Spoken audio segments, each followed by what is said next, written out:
Hi everyone, कैसे आप सभी? आशा करती हूँ अच्छे होंगे।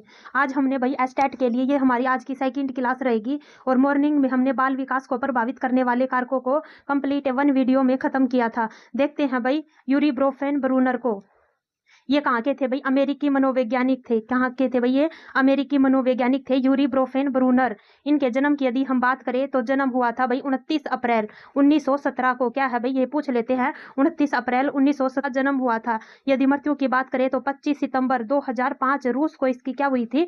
मृत्यु हुई थी। इसकी पुस्तक का नाम पूछे तो क्या रहेगी इसकी पुस्तक? The ecology of human development towards of child. ये इसकी भाई पुस्तक रहेगी। आपको यही इंग्लिश में नाम याद करना पड़ेगा, ऐसे के ऐसे ही। बालक के विकास की व्याख्या करने के लिए इस सिद्धांत का निर्माण किया गया, जिसे क्या कहा जाता है अभी? पारिस्थितिक परक सिद्धांत, इकोलॉजिकल थ्योरी कहा जाता है। वर्तमान में इस सिद्धांत के नाम को परिवर्तित कर जैव पारिस्थितिकी मॉडल, क्या है भाई? बायो इकोलॉजिकल मॉडल कर दिया गया है। यूरी ब्रोफेन ब्रूनर ने इस पारिस्थितिक परक सिद्धांत के अनुसार पर्यावरण तल के कितने सत्र बताए हैं भाई? 5 सत्रों को बताया है। एक एक करके हम इसको भाई डिटेल से देखते हैं। सबसे पहले रहेगा भाई लघु मंडल, माइक्रो सिस्टम। क्या है भाई? लघु मंडल या माइक्रो सिस्टम पहला रहेगा। यह बालक का प्रथम स्तर होता है तथा सबसे ज्यादा आवश्यक व निकट, क्या है भाई? बालक के सबसे निकट और सबसे आवश्यक यही घटक माना जाता है। अर्थात सामाजिक वातावरण के सबसे भीतरी स्तर को और निकटतम वातावरण को क्या है भाई? लघु मंडल कहा जाता है। इस मंडल में बच्चे के निकट, क्या है भाई? निकटतम वातावरण में होने वाली अंतःक्रिया या क्रियाएं सम्मिलित होती हैं, जैसे माता पिता, दादा दादी, पड़ोसी, परिवार, शिक्षक, साथी संघ और विद्यालय। ये इसमें भाई लघु मंडल में आते हैं। आपसे वेरी वेरी इंपॉर्टेंट रहेगा, सबसे ज्यादा इसी से पूछा जाता है कि आपको उदाहरण पूछे जाते हैं। माइक्रो सिस्टम का उदाहरण बताइए। सेकंड रहेगा भाई मीसो सिस्टम। क्या है भाई? मध्य मंडल।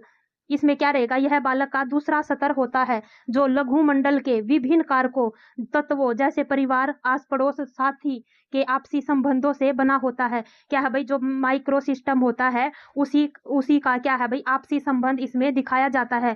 बच्चों की पारिवारिक अनुभूतियां, स्कूली अनुभूतियां, साथी संघी की अनुभूतियां आदि सम्मिलित होती है। इनका भाई आपस में इसमें संबंध दर्शाया जाता है इन सभी तत्वों का।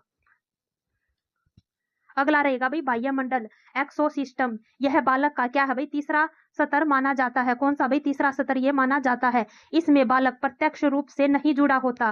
क्या है भाई? इसमें बालक प्रत्यक्ष रूप से नहीं जुड़ा होता, अर्थात इसमें बालक स्वयं नहीं होता। यह सामाजिक संदर्भ से बना होता है। इसके अंतर्गत कुछ औपचारिक संगठन आते हैं, जैसे माता पिता का कार्यस्थल। क्या है भाई? पूछ ले, माता पिता का जो कार्यस्थल होगा वो कौन से मंडल के तहत आएगा भाई? वो बाह्य मंडल में आएगा। धार्मिक स्थान, परिवार की आर्थिक स्थिति, गवर्नमेंट पॉलिसीज, स्वास्थ्य एवं कल्याण केंद्र, ये सभी इसमें सम्मिलित होते हैं। अगले मंडल की बात करें तो कौन सा रहेगा भाई? बृहत मंडल रहेगा। Macro system. कौन सा भाई? मैक्रो सिस्टम रहेगा। यह बाहरी और ऊपरी स्तर होता है। कौन सा भाई? यह बाहरी और ऊपरी स्तर होता है, जिसमें सांस्कृतिक मूल्यों, सामाजिक प्रथाएं, देश कानून, संस्कृति, रीति रिवाज और प्रथाएं इसमें शामिल होती हैं। अन्य संस्थान आदि सम्मिलित होते हैं। इनका प्रभाव बालक के विकास पर पड़ता है। सबसे लास्ट क्या रहेगा भाई? घटक मंडल। ये क्या है भाई? सबसे लास्ट रहेगा घटक मंडल, क्रोनो सिस्टम। घटक मंडल में छात्रों के विकास की सामाजिक और ऐतिहासिक अवस्थाएं सम्मिलित होती है। क्या है भाई? ऐतिहासिक घटनाएं इसमें पाई जाती हैं, जैसे बालक वर्तमान समय में ऐसे वातावरण से होकर गुजरते हैं जहां उन्हें कई अनुभूतियां या अनुभव प्राप्त होते हैं, जैसे कंप्यूटर, मोबाइल व संचार के अन्य नए नए तरीके और संसाधन से ये अवगत होते हैं। क्या है भाई? जैसे कोरोना आया था 2020 में, वो किसका उदाहरण रहेगा भाई? घटक मंडल का। जैसे माता पिता का तलाक, वो भी किसका रहेगा भाई? घटक मंडल का रहेगा। आज की भाई हमारी क्लास यही तक थी। आपको अच्छा लगे तो भाई लाइक शेयर एंड सब्सक्राइब जरूर करना। Thank you.